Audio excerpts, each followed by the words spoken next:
Salam alaikum, Zulflaoun, bonsoir. Depuis près de 2 ans, les relations entre Alger et Paris n'ont cessé d'alterner entre rupture, escalade verbale, rappel d'ambassadeurs, gel de coopération et tentative de réconciliation.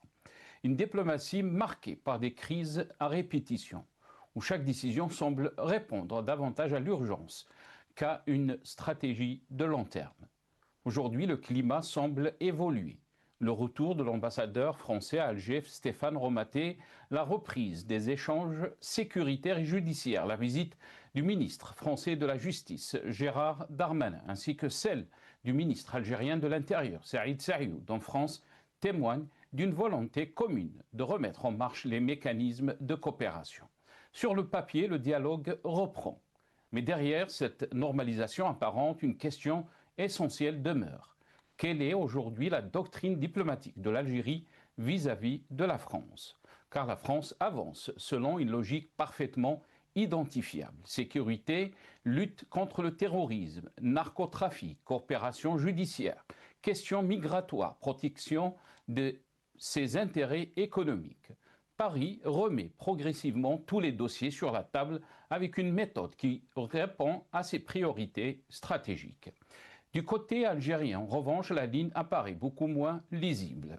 La crise reste notamment dominée par deux dossiers sensibles, celui de l'opposant Amir Bouhours, dit Amir DZ, et celui de l'agent consulaire algérien maintenu en détention en France, soupçonné par la justice française d'être impliqué dans l'enlèvement présumé de l'influenceur en 2024.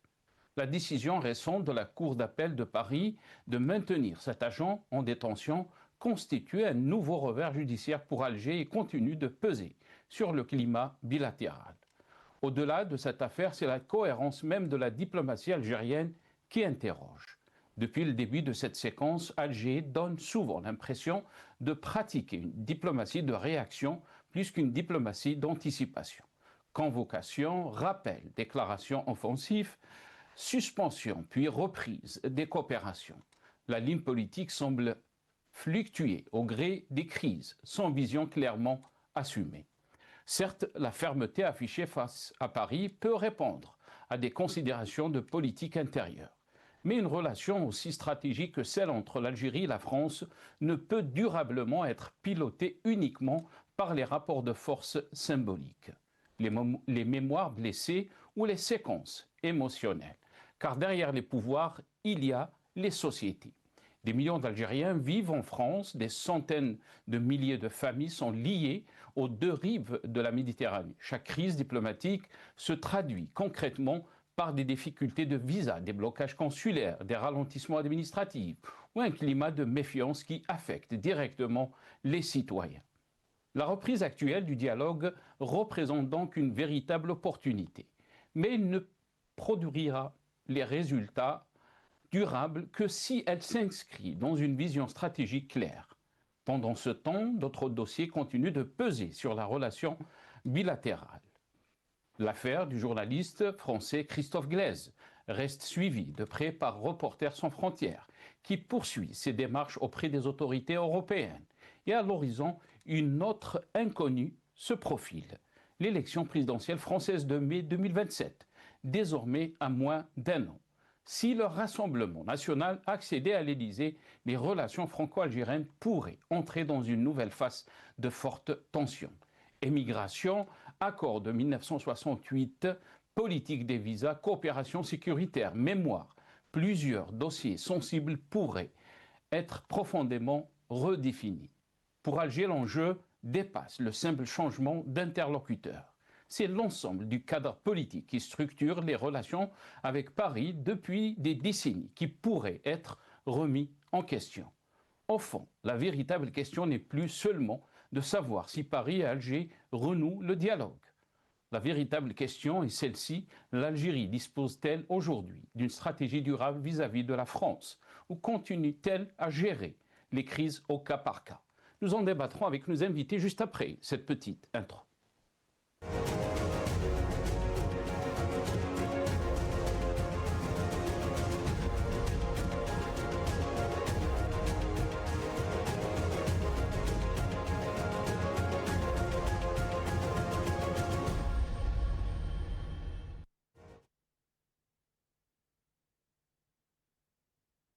Affaire Amir DZ. La justice française refuse de relâcher l'agent consulaire algérien. C'est le titre de notre émission pour ce soir. Et pour en parler, j'ai le plaisir d'avoir avec nous ce soir Maître Salah Debbouz, avocat et défenseur des droits de l'homme. Il est avec nous depuis Bruxelles via Skype. Maître Salah Debbouz, bonsoir. Merci beaucoup d'avoir accepté l'invitation. Marhaba bik, maître. Bonsoir à toi, aux téléspectateurs, aux autres invités éventuellement. Et merci pour l'invitation. Barakallahu fik. Merci beaucoup, Maître Salah Debbouz, d'avoir accepté l'invitation.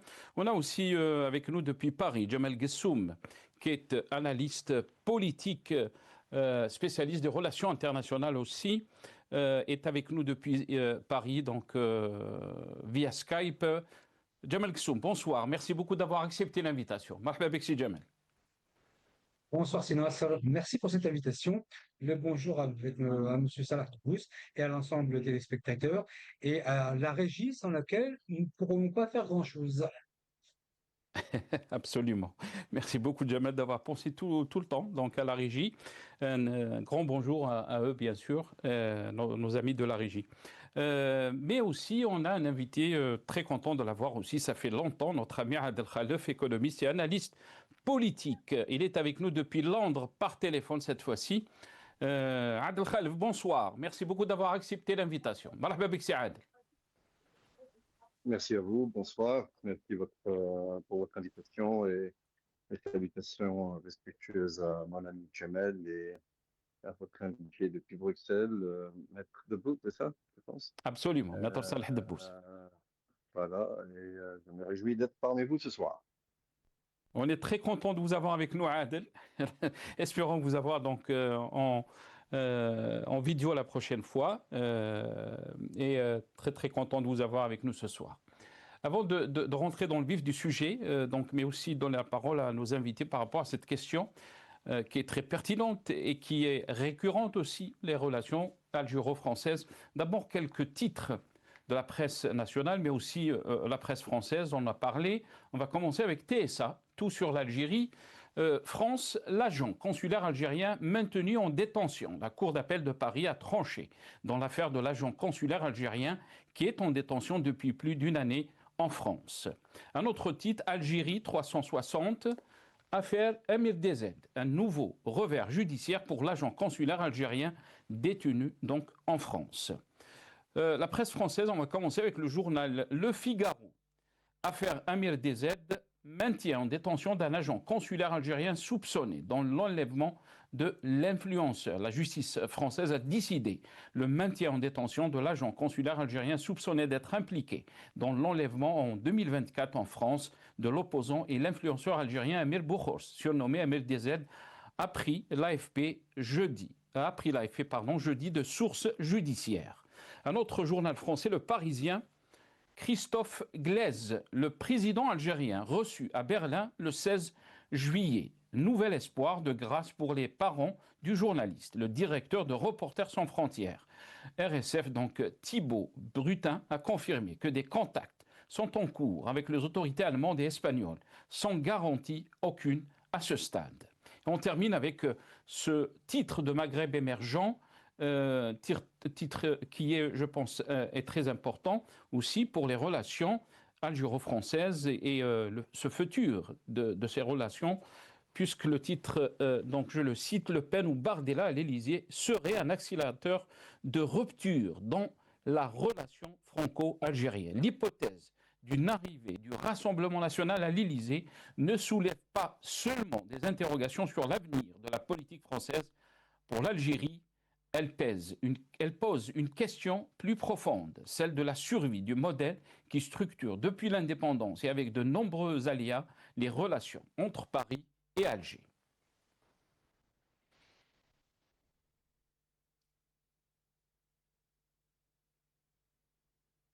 Voilà, donc quelques titres, mais aussi on va vous montrer ce clip Figaro infographe sur les dessous donc, de l'affaire Amir DZ. Et cette dernière information, donc, l'agent consulaire algérien maintenu en détention. On regarde ce clip.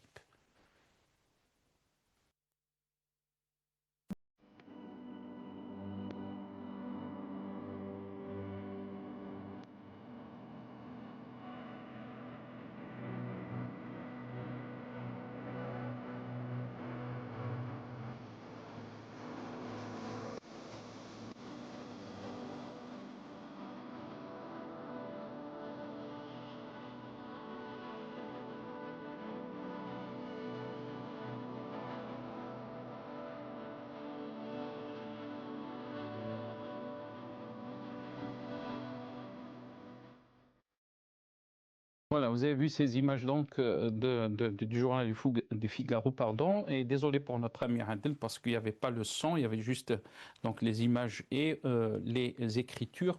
Maître Salah Debou, je vais commencer cette émission avec vous et bien sûr la question est liée à la justice en France. Le maintien en détention de l'agent consulaire algérien risque-t-il de fragiliser le rapprochement engagé? Mais en termes de judiciaire, qu'est-ce que cela veut dire, Maître Salah Debbouz?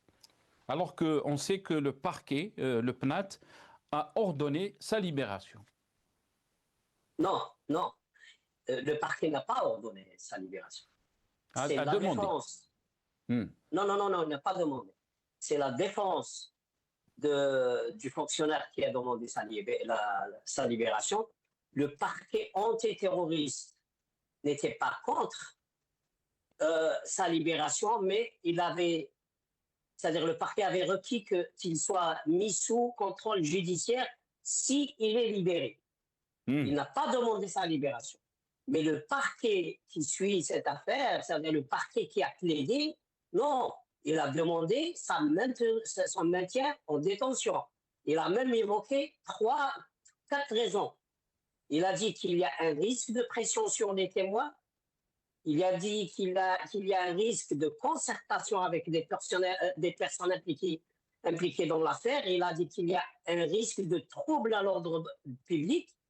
Et il a dit qu'il y a une nécessité de garantir sa présence sur le territoire français, c'est-à-dire jusqu'à la date de l'audience. Alors ces quatre points, ils sont très, très importants. Le risque de pression sur les témoins, d'autres témoins peuvent recevoir des risques parce qu'il y a une grosse affaire d'enlèvement et de tentative soit d'assassinat ou de faire transférer un épisode en Algérie. Et ça, c'est pas étrange venant du régime algérien, parce qu'on avait eu quelques mois avant, ou quelques mois avant, un enlèvement en Tunisie de Slimane Bouhas qui était à Tunis. Moi, j'étais en contact avec lui et qui était sous la protection de l'ONU comme réfugié à Tunis, en attendant qu'il trouve un pays d'accueil. Il a été enlevé par des services de l'Algérie, et la preuve, c'est qu'il est apparu en Algérie devant la justice. Il a été jugé en Algérie. C'est la preuve. Bon, donc il y a ce risque-là. Et puis le risque de concertation avec des personnes impliquées dans l'affaire, ça c'est sur le plan technique, c'est tout à fait, c'est-à-dire c'est une pratique connue. Quand vous avez une grosse affaire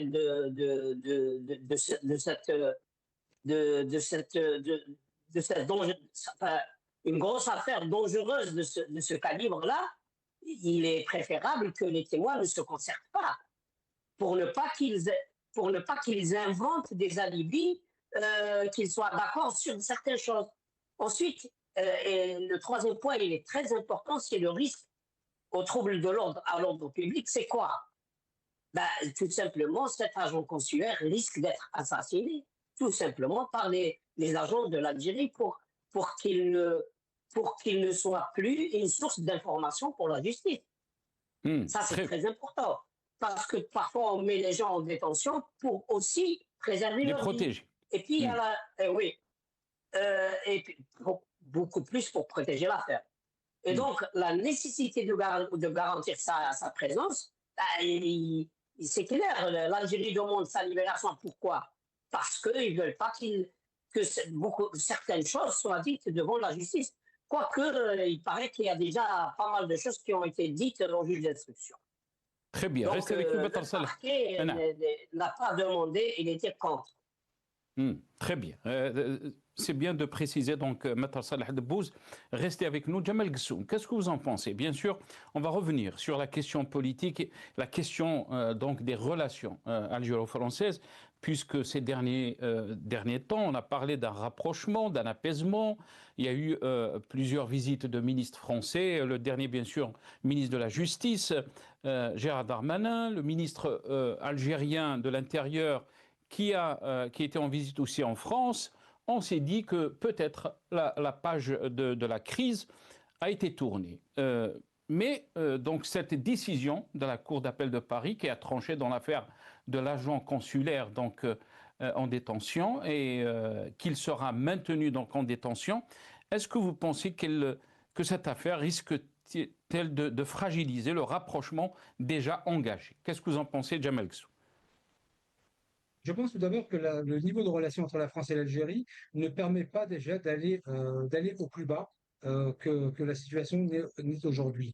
Ensuite, je voudrais dire juste à Maître Salah Debrousse que si l'Algérie demande sa libération, c'est parce que c'est un agent consulaire et que c'est un fonctionnaire algérien. Il aurait été malvenu, au contraire, que l'État algérien ne le demande pas.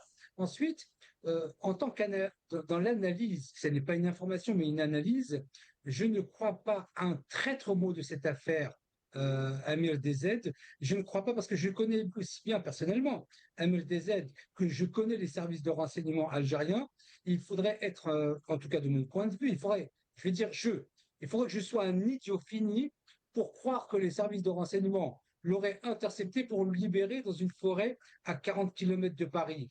Il faut être un idiot fini pour croire une seule seconde que cela a pu exister. Sur la question des relations franco-algériennes, on n'arrivera pas plus bas, et d'ailleurs, sans vouloir anticiper sur le sujet de Madame Marine Le Pen, de l'indépendance de la justice telle qu'elle est prônée en France, j'aimerais juste dire que lorsqu'on permet à une personne qui a fait des détournements de ce fonds de se présenter, l'Algérie, je pense, n'a pas de leçon à recevoir sur l'indépendance de la justice. Et là, Djamel Ksou, juste pour reprendre ce que vous avez dit, la Cour d'appel donc, de Paris a condamné Marine Le Pen à 3 ans de prison, dont 2 ans avec sursis, et un an ferme aménageable avec bracelet électronique, mardi le 7 juillet.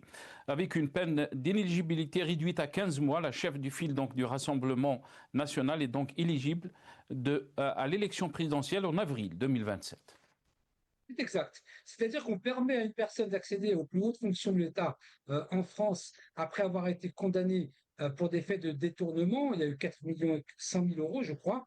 Donc on permet à la justice française, n'est-ce pas, permet d'accéder aux plus hautes fonctions, et on s'étonnerait que l'État algérien, dans la considération qu'il doit avoir envers ses fonctionnaires, demande sa libération. J'aimerais juste aussi mettre en évidence que de ce point de vue, sur ce dossier, aussi bien sur le dossier de M. Glaise. Je dis M. Glaise, je ne dis pas le journaliste Glaise. En Algérie, il n'y a aucun journaliste qui s'appelle Christophe Glaise, mais il y a un monsieur Christophe Glaise. On va revenir sur l'affaire de Christophe Glaise, Djamel Ksou. On va revenir sur l'affaire. Très bien. Très bien.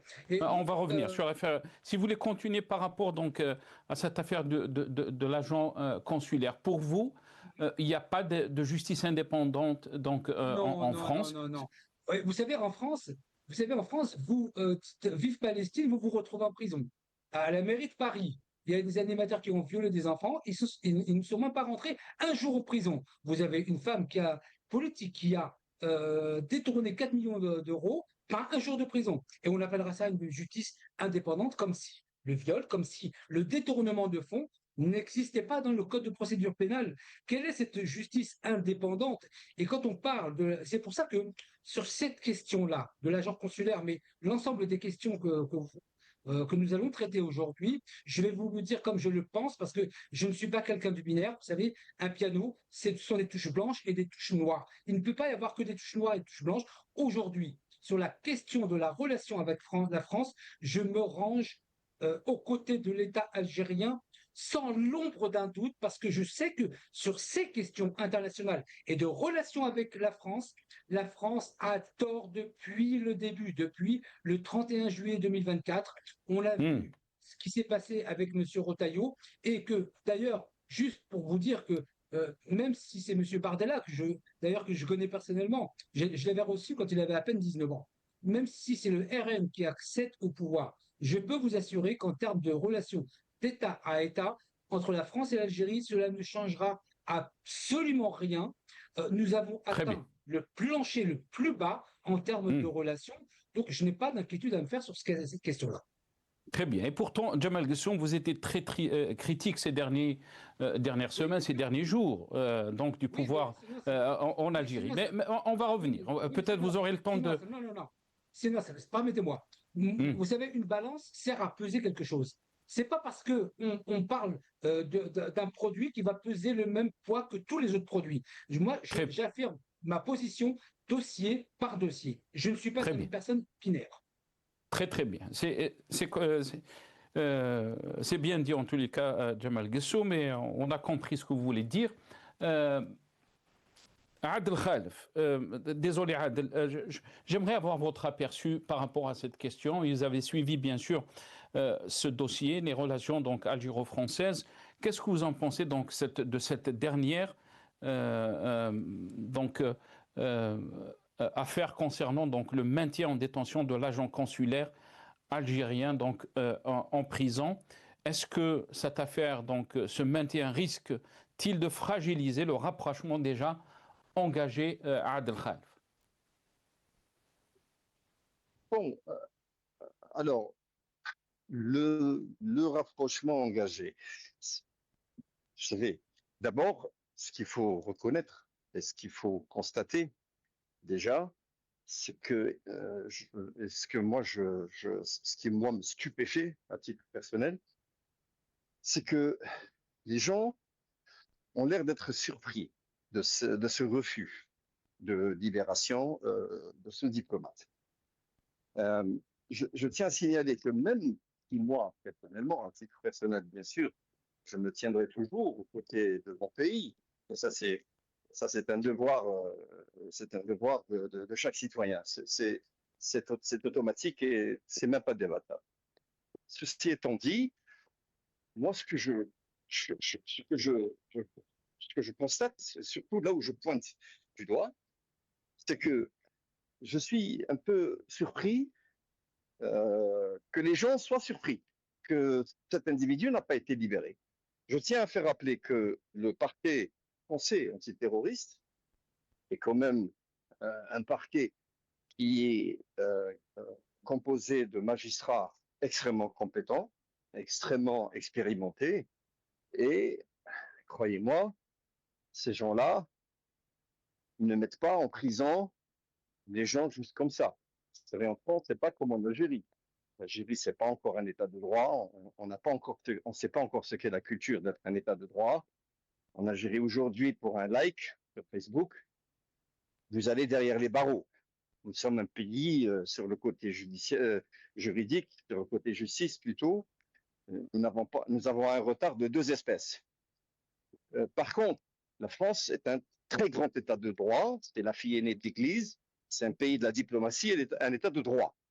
Un état où les magistrats représentent le pouvoir absolu, où l'exécutif, le pouvoir exécutif, n'a aucun mot à dire. Bon, dans le cas de ce diplomate, je ne sais pas de quel niveau d'immunité il jouit. A priori, c'est pas une immunité totale, parce que il s'est retrouvé donc là où il se retrouve. Mais je pense qu'il faut être d'accord avec le fait que si des magistrats du parquet antiterroriste français sont arrivés au point de décider son incarcération. Maintenant, bien sûr, j'entends des gens dire non, cette affaire ne vaut rien. J'ai déjà entendu certains de vos invités, comme M. Gamal Abina, qui dit ah mais cette affaire c'est rien du tout, c'est un diplomate, c'est honteux. Ah, mais, attendez, qu'il soit diplomate ou qu'il soit prophète, la question c'est que ce monsieur a commis volontairement de son propre chef des actes qui sont considérés inacceptables et encore moins pour un diplomate de son registre. Donc, si les magistrats français sont arrivés d'ordonner son incarcération temporaire, c'est qu'ils ont entre les mains des preuves probantes faits embêtants qui confirment que le chef d'inculpation contre lui sont basés sur des faits avérés. Et donc, aujourd'hui, c'est normal de voir que le parquet ne soit pas d'accord. Votre invité, M. Debbouze, l'a bien expliqué. Lui, c'est un juriste. Il peut l'expliquer mieux que moi. Il a la terminologie juridique meilleure que la mienne. Néanmoins, le parquet, c'est quoi? Le parquet représente l'État. Donc, s'il y a des ententes entre le pouvoir en Algérie, le pouvoir civil, hein, j'entends, et comme vous l'avez dit vous-même, un rapprochement, on a vu les magistrats algériens se déplacer en France il y a quelques semaines. Absolument. Donc c'est bien, c'est un très bon signe parce que soi-disant, bon, ils travaillent pour le dossier des biens mal acquis, etc. Mais bon, de vous à moi, vous savez, ça va toucher certains et ça ne touchera pas ceux qui voudront que ça ne touche pas. Mais enfin, c'est un autre registre. Mais c'est vrai qu'il y a eu ce rapprochement. Mais il faut comprendre une chose. Du côté d'Alger, ce qu'ils ne comprennent pas, là où il y a un déficit intellectuel et là où il y a un déficit de compréhension, parce qu'attention, il y a des gens à Alger qui ont un pouvoir important, mais qui ont aussi le QI d'une huître. Donc, ils n'arrivent pas à comprendre, parce que, encore une fois, ce n'est pas de notre culture en Algérie d'être un État de droit, ce n'est pas de notre culture en Algérie d'être un pays où on exerce la présomption d'innocence. En Algérie, il n'y a pas de présomption d'innocence. En Algérie, il y a la présomption de culpabilité. S'ils ont le moindre doute, même s'ils ont des suspicions, eh ben vous allez en tôle avant, et puis on verra après. Et donc, un pays qui se veut un État de droit ne peut pas se comporter de la sorte. La France ne fait pas ça. Donc, si la France est arrivée au point d'incarcérer ce monsieur à titre préventif, ça veut dire que les éléments qu'ils détiennent sont des éléments tellement certains, lourds et conséquents que la demande de sa libération ne doit en aucun cas être une surprise. Et donc, pour eux, à Alger, je pense, à mon humble avis, c'est que leur souhait, c'est que ce procès n'ait pas lieu ou qu'il ait lieu le plus loin possible. Parce que les juges en France maintenant, forcément, ils vont arrêter leur procédure et puis ils vont envoyer ça au juge de siège. C'est-à-dire, il va y avoir une audience. Eh bien, le jour de l'audience, excusez-moi du terme, mais je pense que la pourriture va monter à la surface de l'eau. Très bien. Restez avec nous, Adel Khalif. Restez avec nous, Salah Debbouze. Je m'excuse, je sais que vous avez un engagement aussi pour une autre émission et je ne vais pas tarder. Je vais vous donner le mot très rapidement. Mais avant de vous donner la parole, on va revenir un peu en arrière. Bien sûr, on va vous montrer ce clip, ces déclarations qui ont été faites auparavant par le président du parquet concernant donc l'enquête sur l'Algérie. Et il y a d'autres procédures qui concernent d'autres pays. Et pour ce qui relève de mon parquet, nous avons par ailleurs 5 autres procédures qui sont à la fois principalement en lien avec la Russie et d'autres avec l'Algérie. Des dossiers dont on a déjà parlé, qui sont connus aujourd'hui du grand public? Ce sont des procédures qui sont connues du grand public, qui font en général toutes qui s'inscrivent dans le même esprit. Ce sont plutôt donc ces pays étrangers qui vont pas forcément commettre des actions directement contre la population française, mais davantage contre leurs opposants sur le territoire. Maître Salah Debbouze, très rapidement, donc ce refus de la Cour d'appel de Paris de libérer donc l'agent consulaire et de le maintenir donc en détention. J'ai parlé de l'affaire Christophe Glaise, le journaliste. Notre ami Jamal Ghassoumi n'est pas journaliste, ce monsieur Christophe Glaise. Et bien sûr, le Parisien est revenu sur cette affaire de Christophe Glaise dans un titre, le président algérien reçu à Berlin le 16 juin, donc la semaine prochaine, nouvel espoir de grâce pour les parents du journaliste. Comment vous voyez cette affaire donc de l'agent consulaire se développer? Est-ce qu'on va arriver à une situation où il y aura un échange d'un côté comme d'autre? Qu'est-ce que vous en pensez, Maître Salah Debbouze? Alors écoutez, d'abord, il ne s'agit pas d'aimer ou de ne pas aimer son pays, ou d'être rangé par sentiment derrière l'un ou derrière l'autre. Il s'agit de faits et de pratiques du régime algérien qui sont connus. Moi-même personnellement, j'ai été la cible de quelques agents pour le compte des services de renseignement, même ici à Bruxelles. Et c'est un des agents qui l'a déclaré dans l'une des émissions. Il a dit « Nous te suivons et nous savons où tu vas ». Il a donné même des adresses. Ça, c'est une pratique du gouvernement algérien.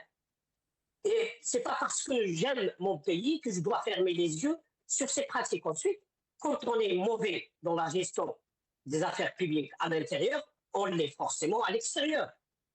On ne peut pas être des diables à l'intérieur et des anges à l'extérieur parce que c'est une question de nature humaine. Si vous êtes mauvais, si vous êtes tricheur, si vous êtes menteur et si vous êtes manipulateur à l'intérieur, vous l'êtes forcément à l'extérieur aussi. Sauf qu'à l'extérieur, vous pouvez vous faire attraper. Alors qu'à l'intérieur, non. Et quand vous vous faites attraper à l'extérieur, vous commencez à faire agiter tout ce que vous pouvez agiter. Là, il y a une affaire. Et cette affaire, c'est un opposant algérien qui a apparemment accès à des dossiers très importants et à des secrets touchant même à la personne du président de la République. Il a des sources qui dévoilent des informations très sensibles. Et donc, après un moment de ces activités, il y a eu une tentative de le neutraliser.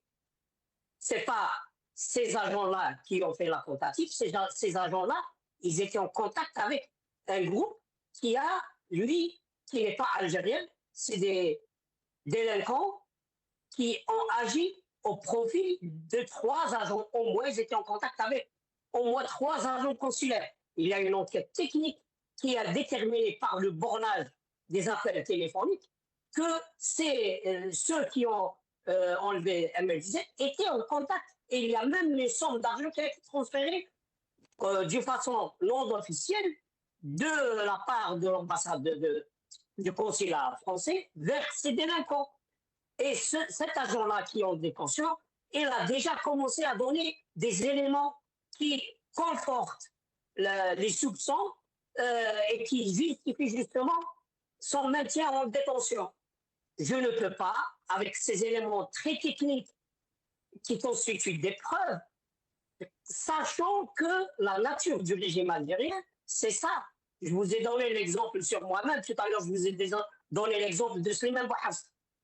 Le régime, il va enlever Slimane Bouhafs en Tunisie et il apparaît à Alger, dans le tribunal de Sidi Mohamed. Tout simplement. C'est-à-dire, voilà, c'est un enlèvement et la Tunisie, comme c'est devenu, entre guillemets, comme a dit un responsable du wilaya de l'Algérie, donc les Tunisiens ne disent rien. Alors, on ne peut pas dire qu'il n'y a rien du tout. Il y a quelque chose, et cette chose est très sérieuse. La justice en France n'est pas indépendante, ou elle est indépendante en Algérie, elle est moins indépendante, ou elle est plus indépendante, on n'a pas de leçon à recevoir. Je ne suis ici ni l'avocat de la justice française, ni encore celui de la justice algérienne. Par mon expérience, je sais que la justice en Algérie n'est pas indépendante. Elle est très loin d'être indépendante. J'en ai même payé les pots cassés. Donc, les exemples, c'est pas ça qui manque. Pour la France, il y a des gens qui sont payés pour défendre ce pays. C'est pas ma mission. Moi, je parle de l'affaire ML17. Christophe Guilès, même si on ne m'appelle pas journaliste, il est journaliste. Et c'est pas ça le problème. Le problème, c'est qu'il est en prison parce qu'il est pris en otage. Parce que les autorités algériennes ont très mal agi dans le dossier d'ML17. Et cette histoire est en train de pourrir. C'est-à-dire, non seulement, regardez, je vous donne un exemple. Il y a eu une affaire Khajarji. Khajarji a été liquidé dans le journaliste saoudien. Saoudien à l'intérieur de l'ambassade saoudienne en Turquie, il a été dissous dans la CID. Toutes les traces ont été effacées. Heureusement qu'il y avait sa fiancée qui était là, qui avait la preuve qu'il était à l'intérieur. Quand les Saoudiens ont été pris la main dans le sac, ils n'ont pas lié. Ils ont même pris le groupe qui était chargé de ce sale boulot Ils l'ont pris, c'est vrai, en Arabie Saoudite, mais ils les ont condamnés. Et il y en a même qui étaient condamnés à mort et qui étaient exécutés. C'est-à-dire quand l'État se prend la main dans le sac, il ne peut pas nier, il ne peut pas dire non, non, non, ça ne se passe pas comme ça parce qu'il y a des preuves. Il n'y a pas que la parole de l'Algérie, il y a des éléments probants, il y a des preuves, il y a des... Bref. Alors, en ce moment-là, il fallait, il fallait voir comment faire pour régler cette affaire avec le minimum de dégâts. Non, là, ils sont en train de s'enfoncer encore plus. Et ça ne m'étonnerait pas que le comportement des autorités algériennes soit de la sorte parce que, d'après certaines fuites de ce dossier, le président Tebboune lui-même serait impliqué dans cette affaire. C'est-à-dire que cet agent consulaire aurait donné des informations selon lesquelles tout ce qui s'est passé était au moins avec l'accord de Tebboune, si ce n'est pas des orientations directes. C'est pour moi, c'est ce qui peut expliquer cette panique et cette obstination. Maintenant, la relation entre la France et l'Algérie, si cette relation elle est très très basse, c'est dans le tort. C'est-à-dire que ça fait plus de tort à l'Algérie qu'à la France. C'est pas sur le plan économique, parce que nous avons une communauté algérienne en France très très importante. J'en connais moi des gens qui n'ont pas eu sur le plan humain. Plus d'une année. Sur le plan humain, j'ai des amis en France qui vivent en France depuis plus de 30 ans. Leur carte de séjour était à expirer. Comme il n'y a plus de relations entre l'Algérie et la France convenables, et ils étaient bloqués et leur pension était bloquée pendant plus d'une année. Donc ça porte atteinte beaucoup plus à la communauté algérienne en France que les intérêts de la France économique en Algérie. C'est vrai qu'ils sont touchés. La France aurait aimé débloquer cette situation pour ses intérêts économiques, mais sur l'aspect humain, c'est les Algériens résidant en France, même les binationaux, bon, pas les binationaux, mais les résidents en France algériens, c'est eux qui payent le pot cassé parce qu'ils n'ont plus d'interlocuteurs. Merci beaucoup, Maître Salah Debbouz. Je sais que vous avez un engagement aussi pour une autre émission. Merci beaucoup pour votre participation à cette émission. Maître Salah Debbouz, avocat et défenseur des droits de l'homme qui était avec nous depuis Bruxelles. Jamal Gsoum, si vous voulez réagir, bon, Maître Salah Debbouz ne sera pas avec nous, mais on va écouter aussi ces anciennes déclarations de Driancourt, l'ancien ambassadeur à Alger, qui avait parlé que le rapport de force, c'est ce qui marche avec Alger. On l'écoute. Le 5 juillet. Oui. Le 5 juillet, jour de l'indépendance en 1962. Mais pourquoi le président algérien ferait-il ce cadeau à la France et notamment au gouvernement français et au président de la République? L'Algérie a politisé ce dossier, cette affaire. Christophe Glaise, votre confrère journaliste, il a été arrêté en Algérie parce qu'il était en Kabylie, parce qu'il enquêtait sur la mort d'un joueur de football de l'équipe kabyle. Tout ça est politisé et donc l'Algérie continue à politiser ce dossier jusqu'au bout. J'avais écrit, je crois, dans votre journal que je ne pensais pas qu'il serait libéré le 5 juillet. Et effectivement, pourtant, il y avait quelques signaux, il me semble, quelques petits signaux verts, non? Pas du tout à vos yeux. Oui, mais l'Algérie est experte dans l'art d'envoyer de faux signaux et de faire croire que les choses arriveront et finalement elles ne se déroulent pas comme c'était prévu. Et je pense que ça va durer encore un certain temps et le gouvernement algérien libérera Christophe Glaise le jour où il y aura une pression suffisamment forte sur ce pays. Donc c'est le rapport de force, mais avec ce pays, il n'y a que ça qui marche. Voilà, donc Driancourt, l'ancien ambassadeur français à Alger. Jamal Gsoum, est-ce que cette affaire, bien sûr, de l'agent consulaire concernant donc l'affaire Amir Dezzed est liée au journaliste Christophe Glaise quand le Parisien titre que le président algérien reçu à Berlin donc le 16 juillet, nouvel espoir de grâce pour les parents du journaliste. Et on a vu aussi l'intervention des autorités allemandes ou du président allemand en particulier dans l'affaire de Boualem Sansal. Qu'est-ce que vous en pensez, Jamal Gsoum?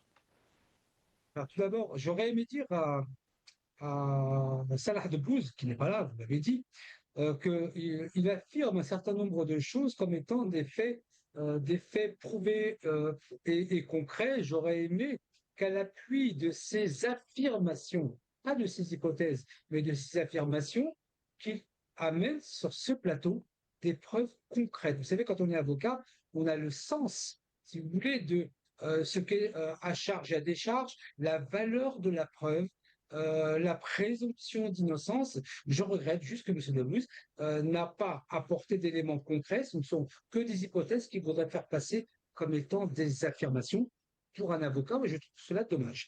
Je salue Adel, que je n'ai pas eu l'occasion de saluer. Il a posé une question aussi, enfin, sous forme de question qui est très juste, parce que ça change beaucoup de choses, à savoir si cet agent consulaire a le statut de diplomate. Ça, c'est une chose que je ne sais pas, mais c'est vrai que dans le cheminement, c'est important. Maintenant, revenons sur le fond des choses.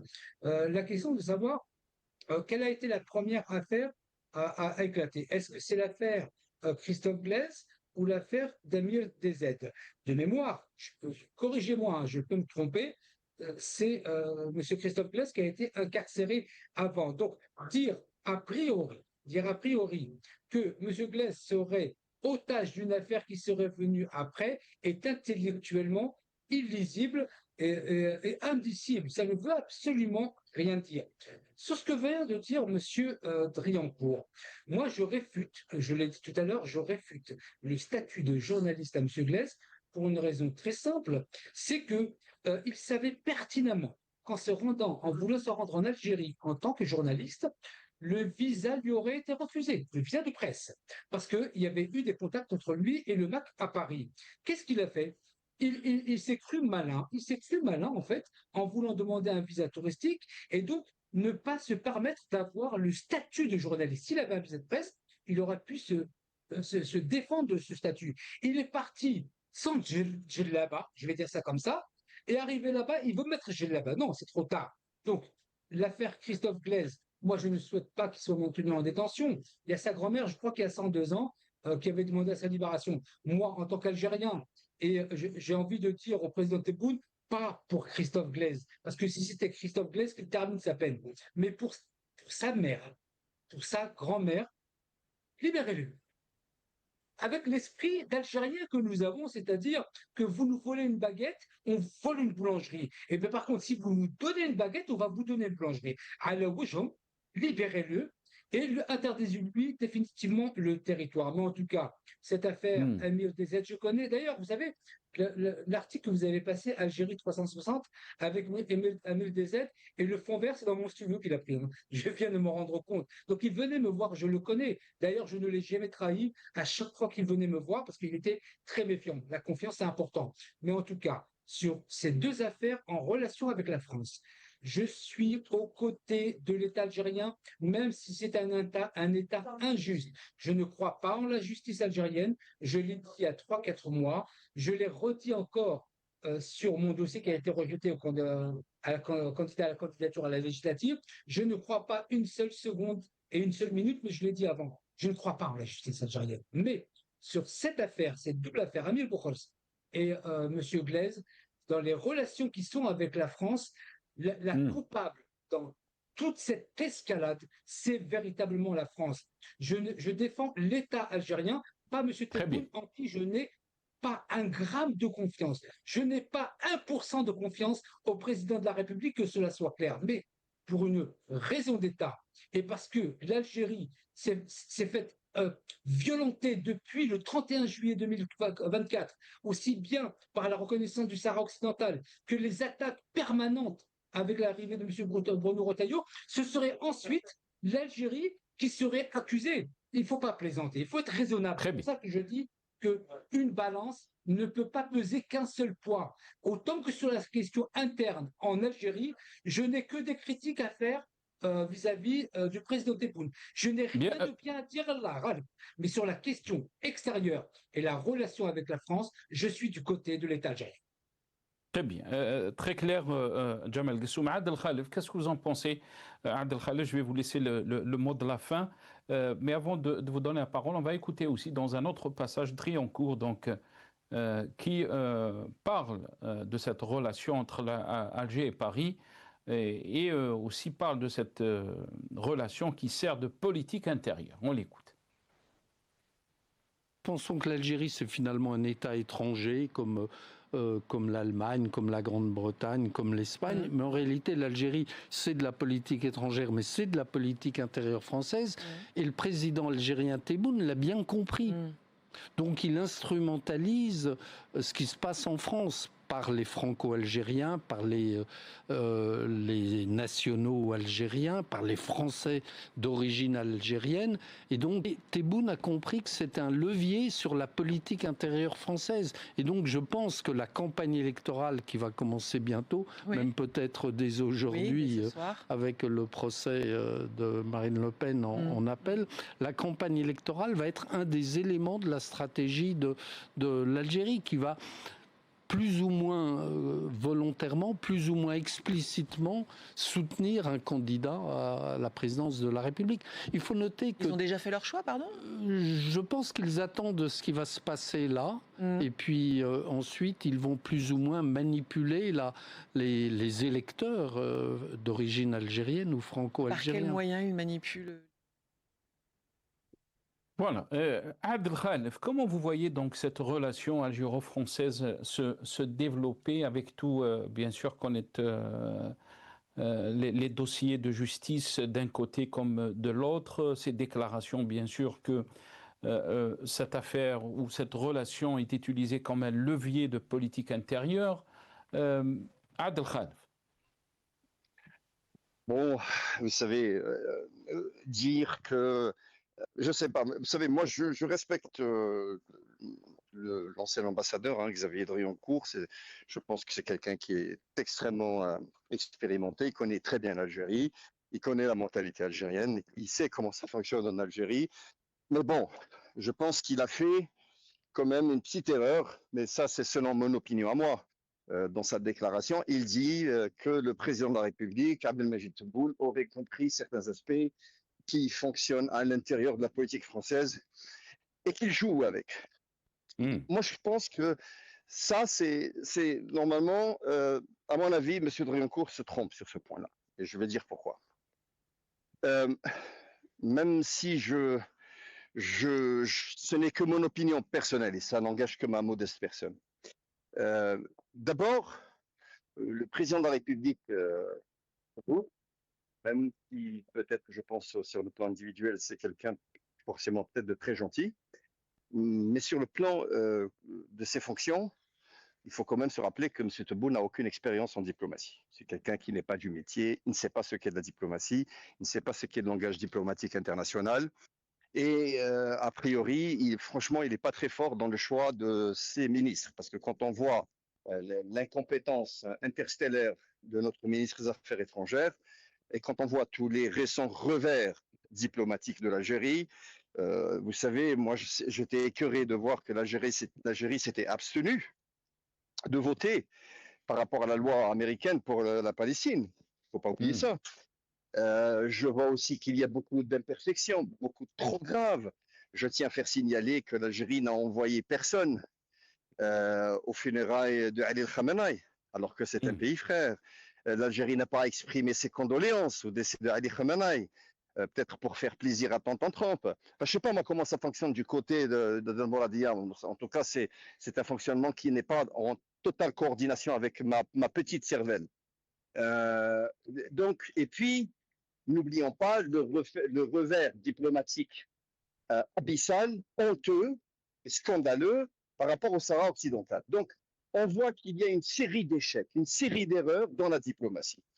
Et c'est cette diplomatie algérienne qui bat de l'aile qui nous a mené à cela. Parce qu'aujourd'hui, monsieur, nous sommes en 2026, vous me posez la question comment je vois les relations entre l'Algérie et la France. Moi, je pense que les relations seront toujours très difficiles parce que ce sont deux pays qui n'ont pas la même vision et qui ne partagent pas les mêmes opinions quant à l'indépendance de la justice. En France, la justice est indépendante. D'ailleurs, dans l'affaire de ce youtubeur MRDZ, que moi je rejette, moi c'est un bonhomme qui m'écoeure, pour être sincère avec vous. parce qu'il diffuse des informations officielles de l'État, de la sécurité nationale, etc. Je pense que même si je suis pas pour ce qui lui est arrivé, parce que on ne souhaite de mal à personne, on ne veut le mal d'aucun. Mais il faut reconnaître que, comme Debbouze l'a dit tout à l'heure, vous savez, ce comportement-là, d'essayer d'exécuter des opérations genre Delta Fox, je crois qu'ils se prennent pour Hollywood, alors que c'est des pieds nickelés, ils écrivent papa avec 3 P. Pour faire des opérations comme ça, il faut avoir fait les grandes écoles, il faut être maître c'est les réactions dans la pulsion, dans le monde entier, la diplomatie algérienne. Regardez les pays qui sont en train de se développer dans l'intelligence artificielle. Regardez les pays arabes qui sont en train de briller de 1000 étincelles dans des développements économiques avec les BRICS. Et nous, on est où? On est là, nous avons la diplomatie algérienne qui est traînée dans le tribunal, dans le parquet antiterroriste en France. Pourquoi? Pour des opérations a priori ordonnées depuis Alger. C'est scandaleux. Je suis scandalisé de voir la République. Très bien. Je finis rapidement sur un point. Oui. Moi, je pense que, à mon avis, aujourd'hui, ce qui va se passer, vous savez, il y a les élections françaises présidentielles qui vont bientôt, la campagne va bientôt démarrer. Et puis, je pense qu'il y a des clans qui vont se mettre en place. Et l'Algérie joue un rôle quand même important dans les élections en France. Bon, je pense qu'à mon avis, ce que je vois d'ici, peut-être, je pense que Christophe Glaise va rester emprisonné en Algérie et il va être utilisé comme élément, peut-être, dans les élections présidentielles françaises l'année prochaine. C'est comme ça que je vois la chose. Merci beaucoup, Adel. Mais bon, on verra. Absolument. On va y revenir, Adel et Djemal Gessoum, sur cette question de relations algéro-françaises. Bien sûr, merci à vous, merci à nos invités, Maître Salah Debbouze qui était avec nous au début de cette émission, avocat et défenseur des droits de l'homme. Merci aussi à Djemal Gessoum et notre ami Adel Khalif qui était avec nous depuis Londres. Merci à vous, chers téléspectateurs, d'avoir suivi cette émission.